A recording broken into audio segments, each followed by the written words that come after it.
dumbbell forward into reverse lunge. So with all lunge variations, we're trying to be mindful about how narrow our stance is in that kind of like forward direction, and then how spread out my feet are when I'm transitioning between the forward and into the reverse lunge. So in an ideal world, we're gonna try to keep my feet about hip width apart.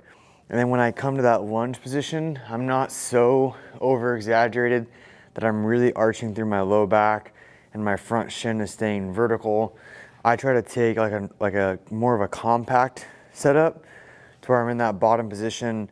The shin angle is relatively close to my trunk angle when I have those dumbbells in my hand. And then the other piece is if you overstride or if you take too far of a step, when you go to come back out of that lunge, it's gonna feel super awkward, and you'll see people that will swing the weights or they'll kind of throw their trunk back to create momentum. So if you find that that's you, play with how far you're stepping into that forward and into the reverse lunge. And then the other piece of this is trying to make it a smooth motion. So sometimes it's coordination, sometimes it's strength issues.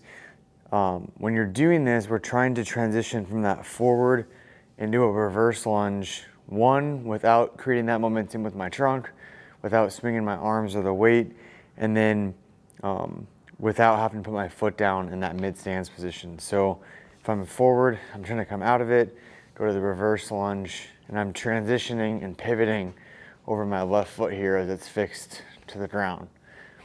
And then as you go through these, again, you're being mindful of your positioning, meaning you're not crossing your feet over. If my feet stay hip width apart, I'm much more stable. I'm not overstriding so that I'm not overarching into my back, those types of things. Making sure that you're breathing, embracing, trying to train throughout a full range of motion. If this is something that causes a little bit of irritability, reduce the range of motion, reduce the load, reduce the rep count, whatever it may be. Reach out to your coach if you're in our facility. If you're one of our online clients, reach out to us through the online communications and we can make some adjustments through the programming.